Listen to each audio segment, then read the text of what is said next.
Hey everybody, welcome to the Away from the Rink podcast. This is Gio. Just so you know, everything we talk about here is our own opinion and doesn't represent any organization or sponsor. Listener discretion is advised. If you want to reach out, check the link in our bio or email us directly at afterpodcastofficial@gmail.com. Are you guys ready to rock and roll? Let's go.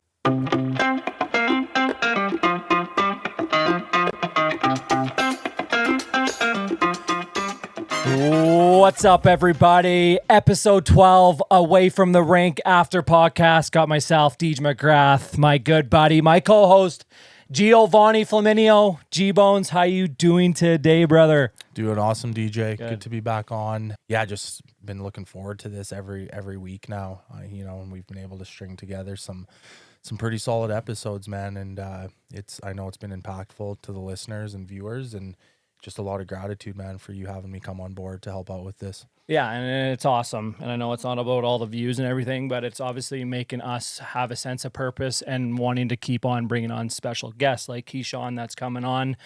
And Wednesday nighter, man. I know we got the NHL playoffs going on. How about those games last night? Talk about hockey, old school hockey. I just absolutely love that stuff. Did you watch any of that last night? I did. The Habs Lightning series has huge Oiler fan and it's good hockey. They go tonight again, but yeah, Habs Lightning has been just incredible. Two-way hockey, feistiness, good defensive hockey, sick goaltending, and then I want to say both games went into sudden death. So that's been my favorite series and favorite time of the year hockey-wise. NHL playoffs. It's the best, man. Yeah, and obviously I'm a big time Oiler guy too. Big game tonight. I'm feeling good about this series, I think. So get to hopefully catch in the last period there, but I am super excited. Oh, before we bring on our first guest, big shout out to my boy Duke. Yep. Big 10th birthday yesterday, man. I could always remember the first day I met him. I came fresh out of college, man, deep into addiction, deep into drinking every day, and I just needed a companion. And I remember I was on Facebook Marketplace, and I just typed in pets for sale, and fair enough, Duke, just small. And the guy was from Munster, so I texted him or whatever, and I met him at the PetSmart in Stonebridge in Saskatoon, and I'll never forget walking into PetSmart, and there was a shopping cart, and there's like 6 people hovering the shopping cart, and fair enough, he brings Duke and his sister. And I remember, like, how am I supposed to pick which dog I want? Duke came to me first, and he had 2 different color of eyes. And yeah, man, it's crazy what a dog does to you in your life. He's my companion. He's been through hell and back with me. And big 1-0. Wish dogs could stay a little more longer, but can't think about that. Just cherish the rest of the years, and I spoil him rotten because he definitely deserved that. So big shout out to Big Duke. For sure. Happy birthday, Duke. And I since you and I reconnected a few years back, like just, getting to know Duke a bit and just seeing how meaningful he's been to you. And like you said, man, he's seen you through the darkest times and now some of the best times. And like, that's just super cool, man. So proud of the connection you got with him. Yeah, no, it's the best, but super excited for this guest here. Kishaun Gervais is a product of Keeseekoose First Nation, and his story is about way more than just hockey. From walking in the streets of Saskatoon at 3 years old with a mother battling addiction to being raised by family after tragedy, Kishaun found his escape and his purpose on a backyard rink. He chased the game relentlessly, overcoming adversity, racism, and setbacks that would stop most people, eventually earning his way into the WHL with the Portland Winterhawks and continuing into pro hockey. But today, his impact goes far beyond the ice.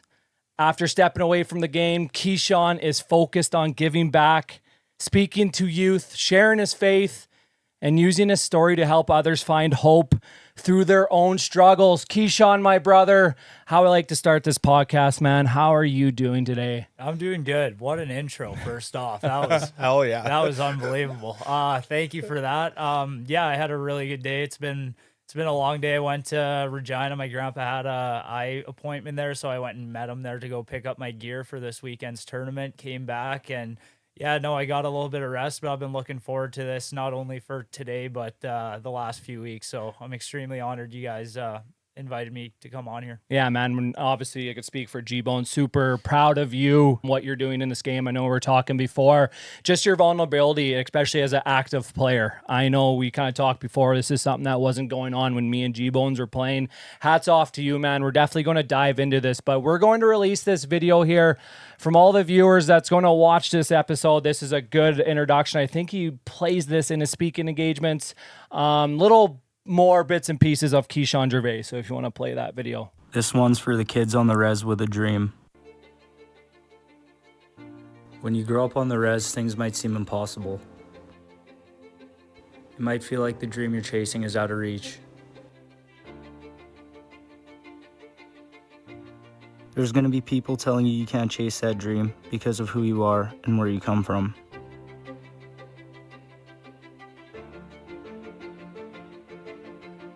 There's definitely going to be a lot of things that try to drag you down. Whether it's people that try to drag you down, or things like drugs and alcohol. There are going to be a lot of obstacles in your way. But that's the beauty about being Native. Our people have always been resilient. Our people have always had to face adversity, but we never gave up. Just like you shouldn't give up on your dreams.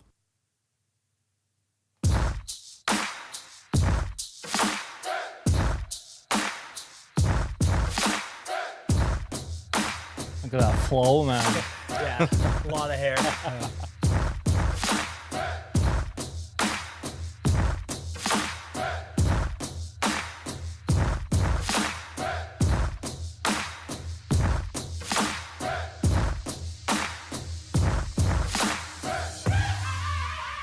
Welcome to Adirondack, Kishaun Gervais.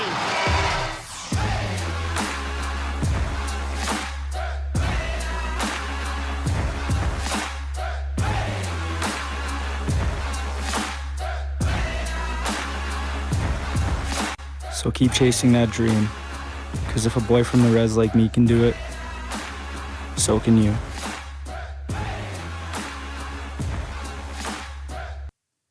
I haven't seen that video in almost a year, honestly. It's awesome, man. Yeah, It fires me oh, up. I'm shaking right now. Unbelievable, Kishaun, man. First and foremost, thank you so much for coming on, man. Tons of respect. I want to dive into this. Now, I kind of asked you before, what made you start getting involved in mental health, you being vulnerable, sharing your story? Because, man, you're doing a hell of work out there. There's a lot of kids. There's a lot of people looking up to you and what you're doing, man. Hats off to you. What made you want to get into this? What made you have a sense of that purpose to start giving back and sharing your real lived experiences to help out? Yeah, so I think it all started when I was 15 or 16. I was playing with the Yorkton Maulers at the time. I kind of had a really, really good season the year before. I ended up being fortunate enough to get drafted. Then I got on the Maulers, and I went from somebody who was, one of those go-to guys to, I remember there was a time in the playoffs where my family walked out because they didn't see me play since the second period. And me and another player went on the bench with no sticks because we were basically told our day was done. So the season ended, and I really started seeing my mental health start deteriorating a little bit. And ironically enough, the show 13 Reasons Why came out. Mm-hmm. And I don't think that's probably somebody who's going through mental health issues should watch, because that kind of ticked something off. Same week, I went back to spring camp for the Maulers. I lashed out, and I think messed up a drill, and I tossed my stick into the bench, and the coach stopped the whole drill, and he just looked at me in the middle of the ice in front of everyone. He was like, "What are you doing?" And basically told me, like, "Hey, if you want to come make this team, you're going to have to come try out again." So a lot of things were going on. It kind of led into the year that I went to go play with the Prince Albert Mintos. Same thing. I was having a lot of success with the Mintos, but I'd come back to the house at the end of the day in a dark room, and I started really, really seeing my mental health was getting bad. And then I think around January, I saw Bell Let's Talk, and I saw it approaching, And during my time in Prince Albert, my mental health was getting so bad that I told some of my friends that might have been my last day I was going to be alive. And it wasn't until my best friend and my roommate came in and woke me up from a nap, as calm as he could, but I could also tell it was frantic as well. Like, he never would come in when I'm napping or anything like that. So he just like, hey, and I woke up and he was like, all right, just like, hey, what's up? Like, what are you up to? And then I kind of realized my mental health was nowhere near where I wanted it to be. And with the Bell Let's Talk thing, I've always been somebody who's been an open book, and I've always been somebody who's wanted to try to help people. And I use that as my first opportunity to be vulnerable. And I posted on, I think it was Instagram when I was 16, about my experience. And it just, since then, from the first message of seeing somebody say, thank you for sharing this, or this helped me out a lot, I knew that I wanted to help out as many people as I could with their mental health struggle, because even after 16, I went through some dark times, but I wanted to do everything I could to make sure I was okay mentally, but at the same time, do everything I can to help everybody else out. Yeah. And that you obviously covered a lot there. Man, that's super cool. Like, let's go back when you're 15 years old and you said you kind of first struggled with your parents leaving that hockey rink. I think that's important. A lot of kids go through adversities like that, maybe not playing as much as they'd want to. Like, you're a good hockey player and that all happened. Was that unwanted pressure? And B, Kishaun, like, when you were going through that, when you first started feeling those mental health, was anyone there? Did you know how to talk? Did you know that you could ask for help at that time? And if not, what were you doing? Yeah, 100%. I don't think it was pressure when they walked out, because I understood that they walked out because they were so upset that they didn't get to see me play, and not that they were disappointed in me. I knew that right from the start. I've learned a lot from my family, and they've reinforced me with positivity, whether it was my grandpa, whether it was my dad, my brother, my aunties, uncles. Everybody has helped me out along the way. But when I was going through those things, I really leaned on my older brother Caleb a lot. And whenever, I would have a question or something like this, at the time maybe he wouldn't have the right answer because he was still playing, but whenever I would reach out to him, he would always help me out. So yeah, I didn't ever feel pressure from my family, because at the end of the day, they knew the struggles that I was going through. They knew the adversity that I was going through. So they just wanted to be a positive outlet. And I still remember clear as day when they walked out, I knew that it was out of frustration towards the coach and not out of frustration towards me. Yeah, no, for sure. And obviously I loved how you said when you first started opening up and how people would reach out to you, and thank you for sharing your story. I think that's very important, because me and G always talk about this. When you are open and talking about the hardest things of your life, there's always, I'm a big believer, something good that's going to come out of it. And that's either someone going to reach out and say, thank you for sharing that, because I'm going through this, or it could be as simple as one of your family members giving you a call and say, hey, like, I'm proud of you. Is everything okay? I think a lot of people need to hear that, because when I was going through it, I know you guys could back me up on this. When I was going through it, I thought I was the biggest embarrassment. I didn't think my family obviously wasn't going to be proud of me, but I just couldn't ask for help because the fear of judgment, fear of everything. I'm a hockey guy. You know what I mean? I'm the alpha. Yeah. I didn't want let my ego go and all that. Right, G? Like, how do you feel about that? Yeah, 100%. Yeah. And again, you touched on some key points there, like just that adversity at a young age. And, again, I can't help. I'm still thinking about that video, so apologies. But, those early days on the reservation, man, and I don't know if it was this video or one I watched of you prior, talking about your grandfather, who you just mentioned, and what he told you early on about you're going to have to work twice as hard as anyone else. So that tells me like that drive was instilled in you from an early age. And so I want to ask you, like, how did that help you, A, and then B, like, you touched on the racism as well. Like, was that one of the biggest adversities from a young age and even into the junior and pro ranks? Or was there other adversities you think that you had to overcome as well? Honestly, yeah, no, being from the reserve, like you said, my grandpa always instilled in me, like, hey, if you really want to be a hockey player, a pro hockey player, whatever it is, even if you don't want to be that, whatever you want to do, coming off this reserve, you're going to have to work twice as hard, because you being from here is already a target on your back, whether you like it or not. And I truly like don't really feel like the racism was too much of a thing in my head until, I got older and I started to realize a lot of the things that people were saying when I was younger, because one side I'm Native, I grew up on the reserve, and the other side I'm half Jamaican. So there's kind of a double-edged sword being there. So like I've felt racism in Native tournaments about my Black ethnicity. Then I've felt racism going to the schools, but it was never as big of an issue as something as me being from the reserve. I can't say that I've really went through those type of things with a lot of the teammates that I've had, because all the teammates that I've had have just seen me as Kishaun. Yep. And there have been comments, but there's never been a time where I've had to go to a coach or I've had to do this or that and be like, hey, they said this to me. Because as bad of, a thing that might be, it really was taught to me at a young age, like, hey, these people are going to say these things.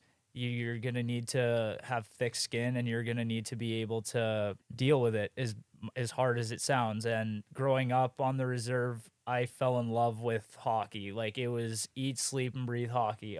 We couldn't go to a Walmart. We couldn't go to a skate park or anything like that. So it's actually funny. Our reserve's nickname is Little Siberia because it gets so cold. And that was great. a blessing, because in -40, you'd see my dad, my grandpa, my uncles, they'd be out in the backyard flooding the ice. And as soon as that ice was ready, me and my brother would spend hours every day. Like, it wasn't even something we would think of. It wasn't something where we were like, oh, we have to go get better. We genuinely enjoyed going out on the backyard rink. And I just think nowadays a lot of parents are forcing their kids to do it, and it's just, for me, I knew it was going to be an outlet to, I don't want to say get off the reserve, because I love my community, I love my reserve, but I knew that for me to want to chase my dreams and goals, that I would have to do anything I can. And as you saw in the video, we didn't have a gym on our reserve, and we didn't have weightlifting. So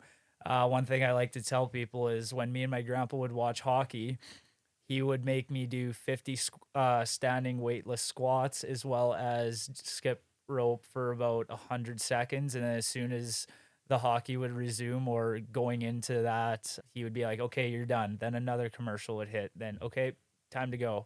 So just little things like that. Like, you don't need a big gym or anything like that. All you need is somebody to believe in you, and for you to believe in yourself. Yeah, no, that's cool. I wanted to ask, obviously, it seems like your parents, your family in general, is a big supporter of you. You talked about your uncles in the backyard rink with you. I wanted to ask, did you have any buddies other than family that you grew up playing hockey with? And what made you have all these ambitions and goals to be a hockey player? Was it someone you looked up to, or like who was that mentor for Kishaun back in the day? Definitely my older brother. Yeah, Caleb. for sure. Yeah. He's a 95, so I got to see him make the Bantam AA team off the reserve. I got to see him make the midget AAA team. Then I got to watch him be a captain of the Terriers. And before he captained the Terriers, he went back to back and won the RBC Cup. So me seeing his success was just so instrumental for my career, because just looking at him every day, seeing how much he worked, how much, he put into his game, how he was never afraid. Yeah, he might have been 6 foot, but he was fighting all these guys. He was blocking these shots. He was playing the power forward role that nobody else wanted to play.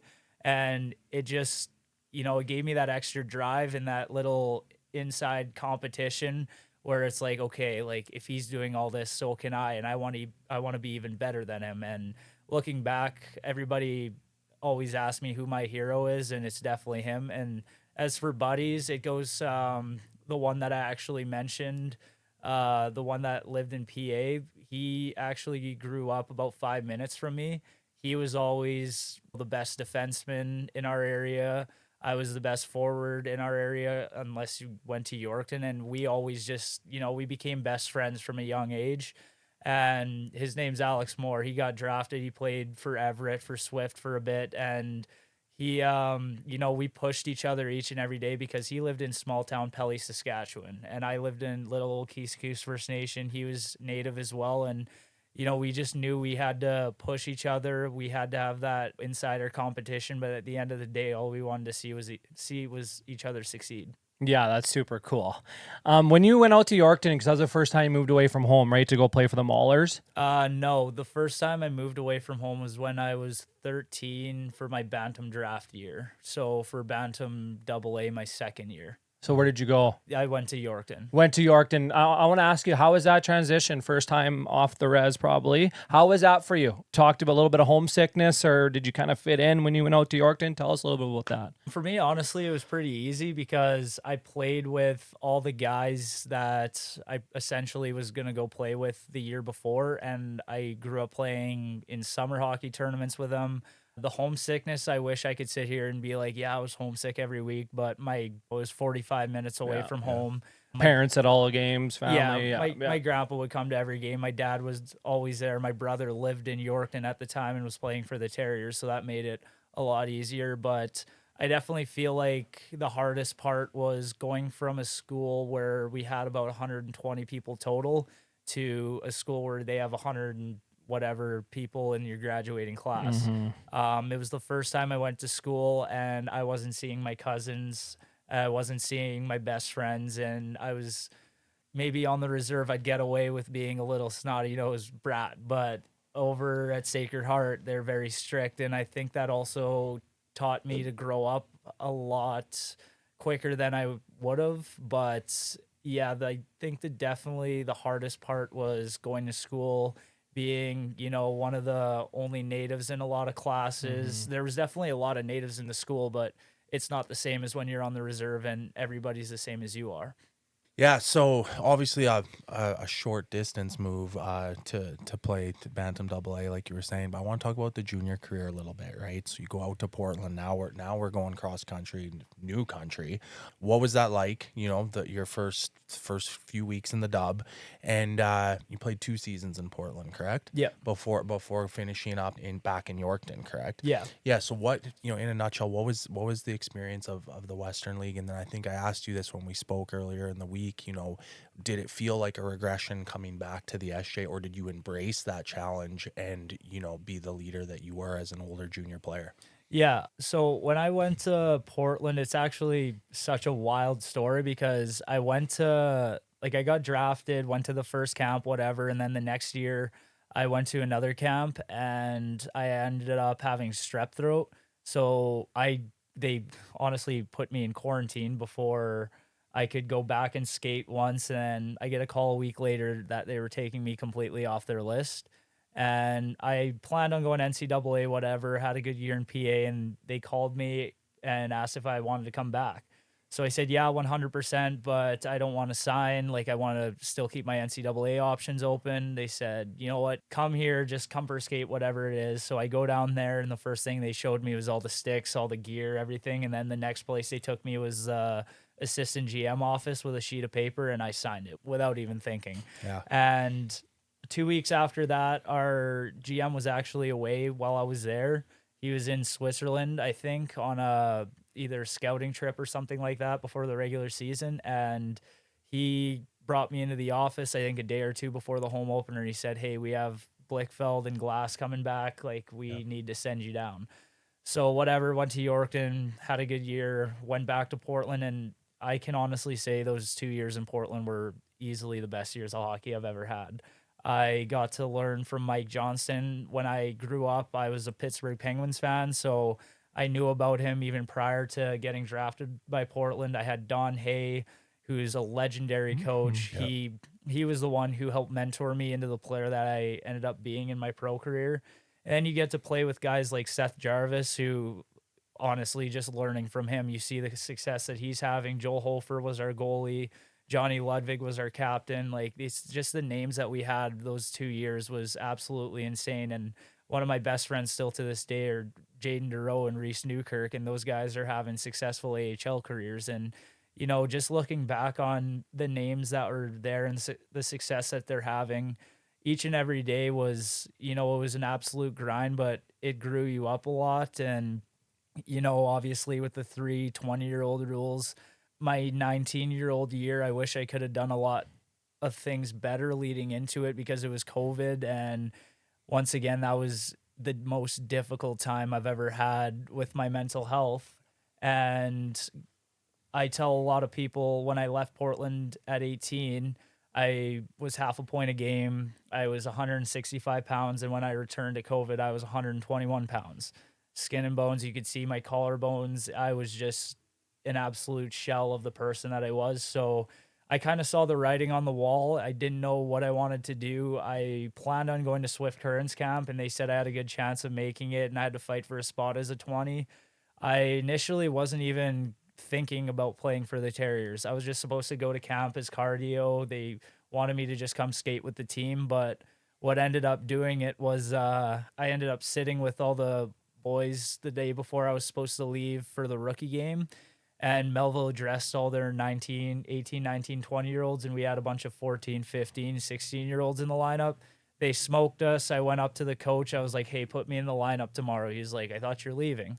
I said, nope. What just happened was like, I want to honor the Terrier logo. So the next day I end up fighting a guy. I one-punched him. Grandpa was pissed. Whatever. Yeah. The next day I'm like, I'm finally feeling the love of hockey again. Even it wasn't even the fight, just like the time I had in camp with Yorkton, all the guys on the team. Like I just built so many friendships with a lot of the new guys, and I had old friendships from some of the guys on the team, and I just felt like that's something I wasn't going to get if I went and tried to make it as a 20-year-old in Swift. Who knows? Maybe I would have got cut and still ended up in Yorkton. But I initially wanted to find that love of the game again, and I knew I wanted to do everything I could to follow my brother's footsteps, and I ended up getting named captain. That was very special in our family. My brother wore the C as well, so that was very important, and it just kind of re-sparked that love of the game again. Yeah, that's cool. Hey, So to answer your question, I definitely don't think it was a regression in my eyes, because like I said, I was just trying to find the love of the game. A lot of these people were telling me like, hey, like, why'd you leave the Dub? A lot of them don't know about the 3 20-year-old rule, where you can only have 3 20-year-olds. So it was going to be very hard for me, especially with all that went on during COVID, the COVID shortened season. I had 2 points in 19 games. There wasn't a Dub team that was going to take a 20-year-old with that kind of point production. So I initially just wanted to go back home and be a leader in any way that I could in the community and on the ice with the Terriers. And I just wanted to be close to family. Yeah, I could relate with that a lot. Obviously, I'm a little older than when I was in Everett, man. Like, I was there for a couple of years, and same thing. It was like every day waking up, fighting so hard. Like, there was a fifth line, man. I was a fifth liner for the first half, and coming from being the AAA guy, you know, then obviously learning that role real quick. And then I went back and played for the Clippers, and I loved it because, you know, I felt wanted. I felt like I was an important piece of the team. So I could relate a lot with you. And I wanted to ask, because you keep saying, like, people always are asking you, and I think a lot of people, like a lot of athletes, are so, like, you know, concerned of what other people are thinking, right? Or why are people asking questions? It's hard on an athlete. Hey, Kishaun, you could probably know. I know we might as well get into this. Like, you were in the East Coast. Yeah. People, I see it on your Facebook. I see it everywhere. Why you quit. And I can't imagine the pressure, the unwanted pressure. It's your life. You're happy, man. But obviously, this is a podcast away from the Rink podcast. I want you to say what you want to say to the viewers out here, because you have every right to. I want you. This is your life. We're fucking proud of you, man. Yep. To say what you want. Why are you done? Yeah. So after I left Lakehead University, I had no idea what I was going to do with hockey. And I was fortunate enough to get the opportunity to go play in native tournaments, did well there, signed my pro contract, whatever. None of that was supposed to happen. So anything past Lakehead was a blessing for me. And I just kept on going. I loved my first year. Last year, I went over to Finland, and I loved the life experience, didn't have the greatest hockey experience. So I went back to Tulsa, and I loved it there. 9 games in, I finally, you know, start producing points. I have 4 goals and an assist in my last, I think, 6 games. So I laid my head down at bed one night, and I'm like, finally, like, I feel like I'm going to be here for a very long time. The next morning I wake up and I'm traded. And like I said, the hockey game's a business, and the coach that traded me made it very blunt, like, hey, this isn't a personal thing. We got a guy that is an AHL caliber player. And as soon as I saw who they traded for, I was like, yeah, I would have made that trade too. Yeah. So I go over to Adirondack and I fell in love with the place. Like the fans, the people, the staff, everybody. We had Pete MacArthur and Mike Bergen there as our coaches last year, and they just instilled positivity and they just reinforced like, hey, you can do it, you can do it, you can do it. And I honestly, like, that just re-sparked the love of the game for me again. So the season ends.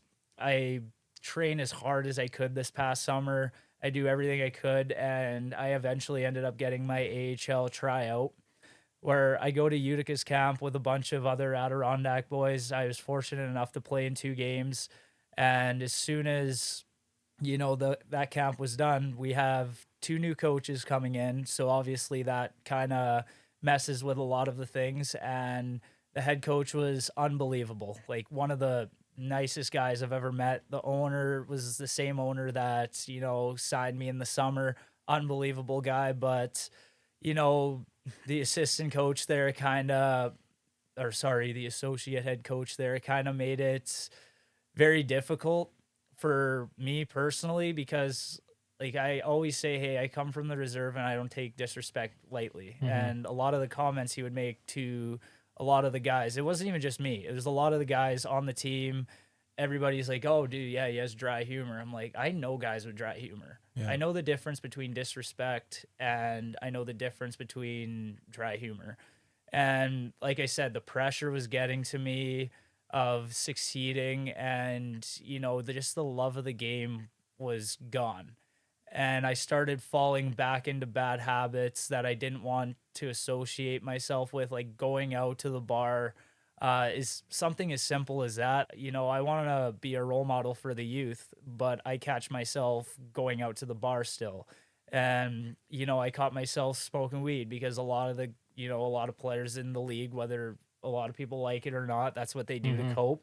And that was my coping mechanism. And then I kind of looked at myself in the mirror. I'm like, how long do you want to keep doing this? Every single day you go to the rink, you're dreading it. You're just going there because of your teammates. You're no longer doing it for the love of the game. And I remember somebody saying, you'll know when it's time. Like, you'll know when it's done. So I thought I needed a change of scenery. So I know I'm making this kind of long, but no, it's okay. I asked for a trade, and they sent me to Kalamazoo. I go to Kalamazoo, and my first game there was the first game I've ever puked on the bench. I needed them to get me a puke bucket because my anxiety was so high. So they put me on the first line right away. I drove 13 hours 2 days prior. The team was coming in. I got a pregame skate in, played with them. I wasn't my best my first game, and then my minutes went from 10 to 7 to 5 to 5, and then I think in my third game I scored a goal, with one of the 7 shifts that I got. So then it just got to the point where I ended up getting buried with about 5 other guys on the team, and it came to the point where I realized the only way I was gonna get into the lineup is if I got taken off the 14-day IR and somebody got hurt or 3 people got hurt. So I was going to grind it out, because my grandpa always told me, you don't quit. Whatever it is, you don't quit what you're doing. You don't just give up. So I was going to, grind it out. And then we were supposed to go on a road trip, and I woke up. All my bags were packed for the road trip, and I woke up to a Facebook post as well as a phone call saying that my uncle passed away. So I loaded up my bags, packed my car, and I drove 27 hours straight. I didn't stop for sleep. I didn't stop at a hotel. And as soon as I came home, I saw my whole family grieving. I saw 3 caskets within 72 hours of people that I knew. And right there, it hit me that I'm done. Like, mentally, physically, I can't even play an ECHL game anymore, when last year and the year before I was able to score overtime winners and shootout winners. Now I can't even get over 4 minutes of ice time. I'm 24 years old. I've had a lot of concussions, and at this point in my life, I just wanted to finally do what I've always wanted to do. And I think the hardest part was telling my grandpa that, because I know how much pride he has in me playing professional hockey. I know how much pride my community has, but for me personally, that dream that the little boy on the backyard rink on the reserve had, he ended up going to the WHL. He ended up playing, whether people say it was only preseason, whatever it is, I got to play 2 games in the American Hockey League. I know how hard it is to make the NHL, and I knew the road that I would have to take to get there. And for me personally, I wasn't willing to make that sacrifice. And, I'm the type of person who right now I want to start a family. I want to start my education. And if I'm moving city to city, place to place, and I don't have stability for the next few years, how easy is it going to be for me to find a girlfriend? How easy is it for me to start my degree? And those things started creeping in. And, when I actually, what did it and what will kind of close this story was I was staying to go play against Adirondack. It was on the schedule, Kalamazoo versus Adirondack in Adirondack. I had that circled. So I go into the coach's office and I ask him, hey, I have 2 questions before we leave on this road trip in 2 days. 1, am I coming on the trip? And 2, will I get a game in? And the coach said, yeah, we have a ticket for you. Obviously, you're coming. And then he leans his seat back. He's like, looked at the roster, can't guarantee a game. So as soon as I heard that, I was like, okay, why? And I kind of, gave him statistical facts. I'm like, when I'm not asking for 19 minutes. I'm not asking for 13 minutes. I just want to play a game against my old team where, I was somebody in the community who was very active, where I gave my heart and soul, where I have a lot of kids, families, and fans asking, hey, are you going to be playing? I don't want them to put all their time and effort into making signs, into coming to the game, getting tickets where I'm going to be sitting in the stands. And as soon as I started saying that, he said, yeah, you know what? Like, I see where you're coming from. We see your frustration, but the best thing we're going to do for today is release you. And as soon as he said those words, it felt like a weight was lifted off my shoulders, and I didn't have that passion to want to go anywhere else. And I knew it was time to come home. Man, thanks for the honesty, dude. Thank you. It's good for you too, man. 100%. Like you said right at the end there, the weight off your shoulders. I mean, and just even probably just sharing it now on this forum was a weight lifted, and so we really appreciate you being open about that, man. I want to lighten it a little bit, just with how hockey comes full circle, and we all have these similarities with the 20-year-old rule in the WHL. We went through that coming back to the SJ, and just for the love of the game in a lot of ways. But I want to talk about a guy, Daniel Amesbury.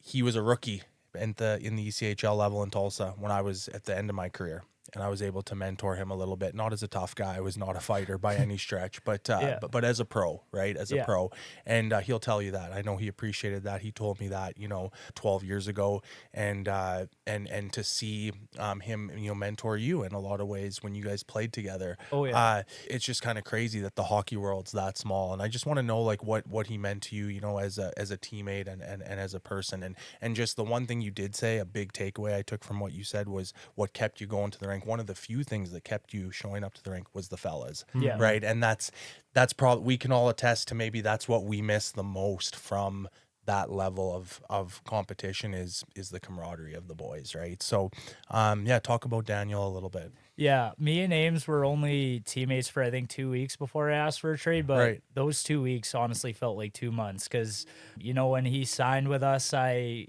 was like, hey, like, I'll come pick you up from the airport. I got to know him a little bit through a mutual friend, and as soon as he came to the rink, as soon as he came into the room, he was just, that bright light. He was always, hey, what's up? What's going on, boys? Like, he's such a guys first type of guy. He'll give you the shirt off your back. And first thing I asked him during one of our practices, hey, can you teach me a few things? And when I tell you that this guy knows a lot more than a lot of people think, whether it's, strategically, whether it's getting the grip, anything it is that you could think of, he knows it. And off the ice, he's so community oriented. He's so, I have nothing but good things to say about Ames, because a lot of people just see him as this tough guy fighter who goes out and, he beats up guys. He only plays whatever it is. He's an amazing human being. He's a guy that will ask you how your day is. He'll make sure that you're okay. He'll ask how the family's doing. And, things like that stick with you more than anything you do on the ice. And, I still keep in touch with Ames here and there. And, just seeing what he's done in Adirondack this year, being able to come back and play after taking a hiatus a few years ago, after going to Utah at the start of the year, and then coming to Adirondack and being an instant fan favorite. It's just been unbelievable to see, because the community of Glens Falls feeds off of people like that, whether it's in the community or on the rink. And he's honestly, I think, been the best thing that's happened to that team this year. Yeah, Amesy, he's quite the fan of our podcast too now. I know he's reached out a couple times and related on a lot of things we're saying. But before we get going more with Kishaun, we're going to take a little break on Away from the Rink podcast. We're back at the studio by Showtime. Honestly, this place makes everything easy for us. If you're serious about starting a podcast, stop waiting. Book a session at the studio by Showtime. That's where we record, and they'll take care of everything for you. You could reach out to them at thestudiobyshowtime.com. Welcome back, ladies and gentlemen. Episode 12, Away from the Rink podcast here with Kishaun Gervais. Some really good discussions here, first half of the episode, but we're going to jump right back in, man. I wanted to talk to you about hockey culture in general. This kind of came up when we were, just at break here, and for me, I'm a lot older than you guys, and when I came up, and I'm just curious if it's changed a lot. It was about the girls, the partying, and kind of this identity. DJ talked about it earlier, this alpha, right? And I remember in high school, playing. You brought up the Mintos. I was playing PA Mintos as an underage at high school, and we weren't super liked as guys, right? We were jocks, and I remember I'm almost embarrassed of how I fed into that, cocky, and just thought I was maybe better than a lot of the other people at that school. And what's your experience with that, man? Has it changed in the last 20 years? And how would you guide the next generation kind of coming through that as players and as young men? Yeah, I can tell you firsthand, it hasn't changed. Right. It's still about the party, and it's still about the girls. It's still about the glory. And I'm somebody who's definitely fed into that as well. Looking back to, when I played for the Maulers, or when I played on the AA team, or, when I played junior hockey, I always, came back thinking I was the man.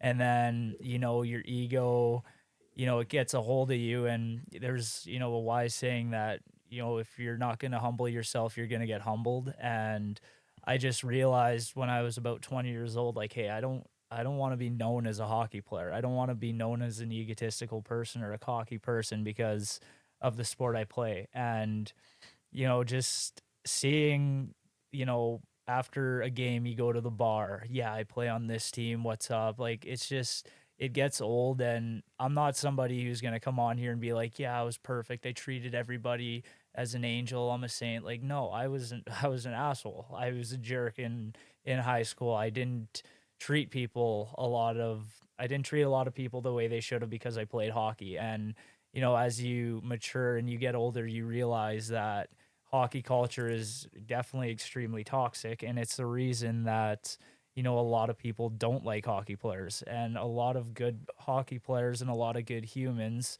Sometimes some guy might be the best hockey player there is, but he's a terrible person. And they're also grouped in with somebody who might not be as good as that player, but they're a genuine person. And whenever an outside group looks at them, they group them together as, oh, those are hockey players. Mm-hmm. And it all comes from how we present ourselves and how we treat other people. And for me personally, over the last few years, I've tried, doing everything I can to show the younger generation and show, whether it was the fans in Adirondack or in Kalamazoo, a lot of them would come up to me and be like, you're so genuine and talkative and this and that. And I try to tell them hey, I'm a normal person. Just because I wear this jersey does not make me on a pedestal.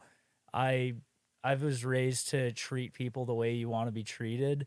And if that means coming into the stands when I'm a healthy scratch and having a 2-minute conversation, that might feel like it made your day. And I'm appreciative that it did, but that's just me being me at the end of the day. And I feel like a lot of hockey players are scared to be themselves and they want to fit in. I can say firsthand that I've seen it a lot where if you say no to a guy going out, you're going to get judged by your team. Yeah. It just happens. I wish I can be on here and be like, no, like if a guy comes and asks you to go drink and you say no, it'll be fine. Like sometimes, you know, you might get flack for it, but at the end of the day, you have to stay true to your values. You have to do everything that you can to be a good person, because once you fall into that hockey culture and you start chasing the glory and the ego and the dreams and the girls and the partying, all of it runs out one day. And a lot of people are going to be thinking back when you're done your career, you're going to come home or you're going to move to this place, and who knows, maybe the person that you treated poorly in high school, if you didn't reconnect with them and you didn't apologize or whatever it was, maybe they're the person that's going to employ you for your next job. Maybe that person that you acted a lot better than, maybe they're the person who's in your next interview. So like little things like that, I think a lot of hockey players growing up don't think about.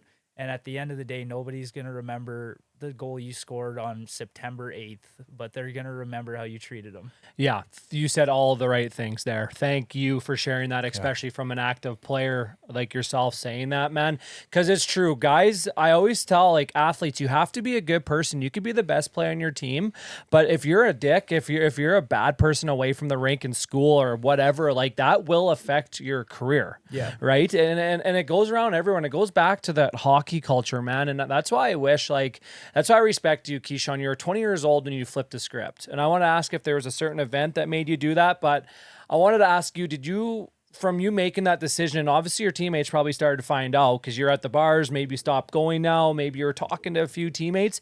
Oh, no, I was still going to the bars this year. You were? Yeah. Yeah, no, it didn't hit me for like drinking and partying till I was in Adirondack and then going into Kalamazoo. I was going to, I forget which school it was, but it's in Kalamazoo. I think, Western Mich. Yeah. So I'm going into Western Michigan, huge party school where there's a bar on every street. The boys want to go in there. I'd pick up a beer, look around, and it started a little bit this past summer because I stopped drinking this past summer, like for myself personally. Good for you, man. Well, like for that summer, I said like I'm done drinking. During the season, I'll have some with the boys, whatever it is. But it kind of hit me whenever I would go to the bar here in Saskatoon last summer where I was like, this just like, I don't like this anymore. So then it goes into me being, party school, Western Michigan, all the girls, all the boys are on the prowl, whatever it is. And I'm just sitting there like, yeah, I wish I was back home playing my Xbox right now. Yeah. Like it gets to a point where you don't want to do it anymore. For me personally, some people it might be when they're 50, some people it might be when they're 18. It kind of dictates that, but I'm not going to sit here once again and be like, yeah, I quit drinking, stopped going to the bars when I was 20. Like I was still doing that 6 months ago. Yeah. But it wasn't until a few months ago in Kalamazoo where I was like, hey, like I'm done with this.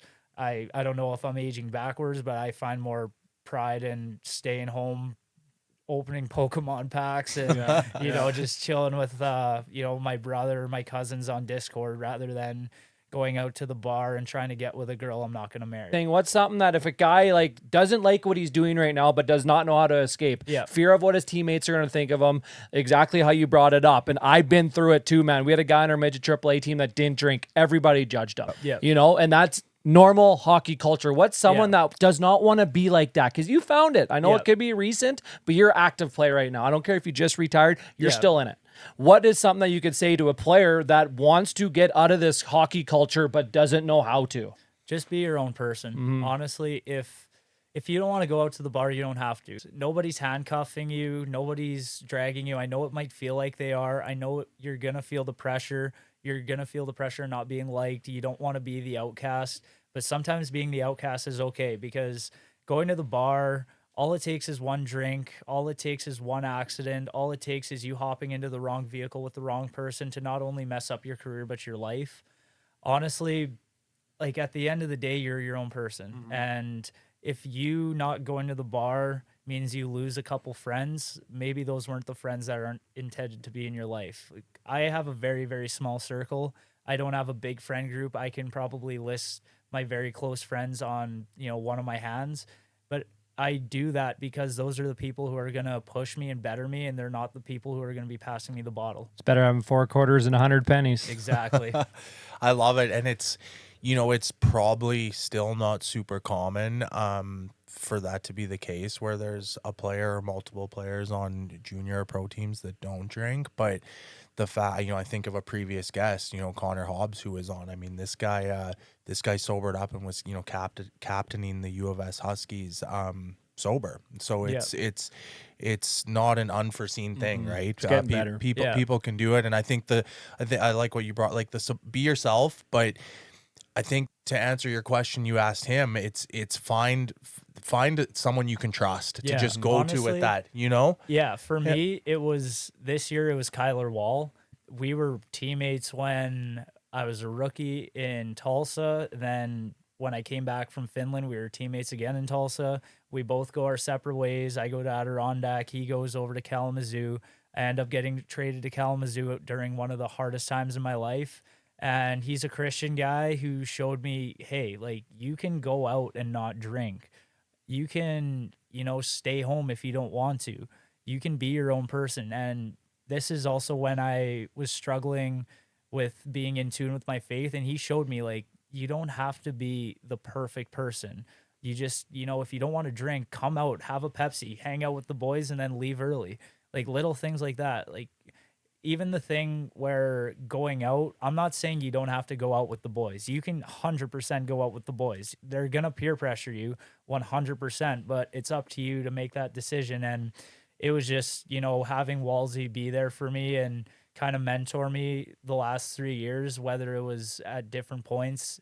All I can say is, for somebody who's going through this, be that person that another guy on your team can look up to, because you never know. Maybe there's another guy who's going through the same thing on your team and they're not talking about it. And the second you step into that bar, the second you step into that house party and they see you drinking a Pepsi instead of a Bud Light, maybe they're going to be like, hey, like, you're not drinking. Like, I really don't want to drink either. Like, can I have one of those Pepsis? And that could just be a snowball effect. All it takes is one person. Yeah, and that's for sure so important. Yeah, man. So, yeah, what do things look like now, man? I want to ask you that. I know, I've followed a little bit of your story, but more recently just online, and getting to know you a little bit better here this week. Like, what are some big passion projects, if you will, and just life in general, purpose? Like, what does that look like for you here, just, only recently removed from a sport that gave you so much? Where are you looking to give back and create that vision and purpose, brother? Yeah, so since being home, I've gotten to already playing 3 native tournaments. I think I got another 3 more. But also since then, I've been able to do 1 speaking engagement. I have about 6 or 7 lined up. I was able to help coach my little sister's U13 Keeseekoose hockey team this past weekend, which was absolutely special to me, being able to coach the youth on my home reserve. Me and my brother, I guess now I'm announcing it, but me and my brother have plans to do a Gervais hockey school where we're going to be trying to do everything we can to help the younger generation, as well as I plan on going to the U of S for sociology, as well as taking courses at Horizon Bible College, because I want to get into having some sort of degree, but I feel like a big purpose of mine that I've always had is glorifying God and becoming a preacher. So I'm doing everything I can to use my big platform that I may have, whether it's on Facebook, on Instagram, because I've went through a lot of dark times. I was raised as a Christian.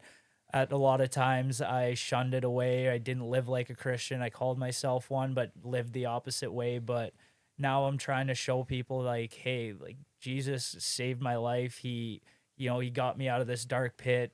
If it wasn't for him, I wouldn't be where I am today. The success that I have in my life wouldn't be for him. I'm not trying to, shove it down people's throats, but I'm just trying to plant the seed in a lot of people, because I know a lot of people are curious. I know a lot of people might judge whether it's Christians, Catholics, but at the end of the day, all it is having a relationship with God, and that's all I want to show people. Yeah, that's super cool, man. We are so proud of you and super inspired Yeah. by yourself. It's crazy, man. Us 3 could all relate. Like, I'm almost thankful I went through what I went through, Jerv, 100%. like, because I know who I am and now I have my sense of purpose using my past to help. And this is my job now too. And for you, like being wanting to be a pastor and stuff, everything you've been through when you were a kid and everything, all the ups and downs, the dark places you went through, are you almost kind of feel the same way? Like you're the man you are today because of what Kishaun Gervais went through. Oh yeah, 100%.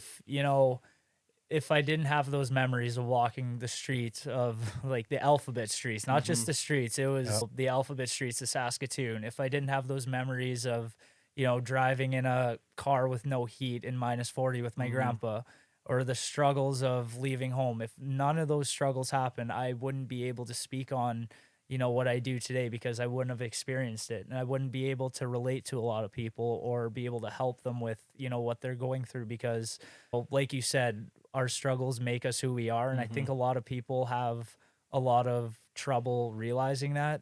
And I think they get caught in this deep, dark pit of, oh my gosh, like I'm unworthy of being able to speak about this. I'm such a bad person because I've done this. Your past is your past.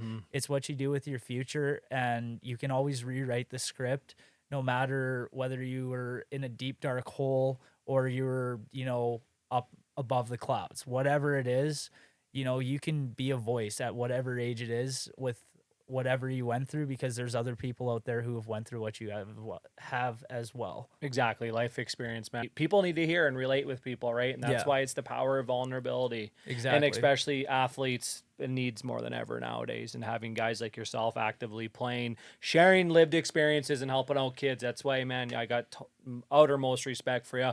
I like asking this question and I really want to hear this answer for you. It could get a little touchy, man, but I like hearing it. Yeah. I want you to kind of go back in time, pick of a situation in your life where you were struggling. You always say those dark times. I want you to kind of go back in time and you are in that position.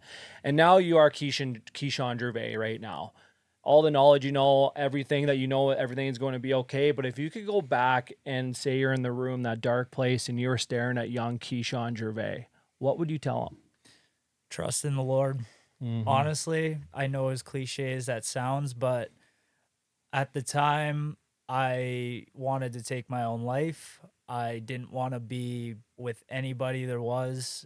I didn't want to be seen by my family as the person that I was. And for me personally, I feel like if I was told, or if I told myself that at such a young age, it would have helped eliminate a lot of the stress, a lot of, the pressure that I had. And another thing I probably would say is keep on going, because there's a lot of times I wanted to quit. There's a lot of times where I felt like the weight of the world was too much to bear. But at the end of the day, I kept on going, thankfully, and with the support of my family and a lot of the close friends that I do have, I was able to fulfill my dream. And if I could just tell that young kid, again, trust in the Lord and keep on going, it's all going to be okay. Yeah, it's powerful stuff, eh? Yeah, incredible, man. And it's like, I said it off the top, just the gratitude to be, on this platform with DJ, but also just the guests we have on, man. And like, we're incredibly grateful that you took the time to come on with us today. And this has been a powerful conversation, dude. So like, I hope it reaches a lot of people. I know it's going to reach a lot of people. And yeah, just thank you for the vulnerability and being so honest today, man. Yeah, thank you guys for having me. It's been more than an honor. I've followed what you guys have done for a while, and as soon as you guys asked me to come on, I knew it'd be a good opportunity for us three to just chat about, the mental health side, about life in general. So what you guys are doing for not only the hockey community or the sports community, but the mental health and everybody who's struggling, I have nothing but respect for you guys as well. And there's a lot of people out there that are watching that might not be following the page, and you guys are definitely impacting a lot of people. So myself as well, I respect you guys a ton and can't thank you enough for what you're doing. Appreciate that, Jerv, man. Honestly, Thanks, Kishaun, unbelievable, man. And it's a no-brainer getting a guy like on yourself, because I would do anything to be in his shoes, being vulnerable. Yeah. I was 29 years old when I asked for help, man. So it's like that. And same with you. But Jerv, if anyone wants to get a hold of you, I know there's going to be parents. I know there's going to be athletes, current, former athletes that want to reach out to you. What's the best route of reaching out to yourself? I'm an old fossil and still use Facebook. Yeah. So just message my Facebook account. I don't have a page. I have a public profile. Just shoot me a message on there, as well as Instagram. I keep my phone number just for family and friends. And if you message me, I'll do everything I can to respond as quick as possible.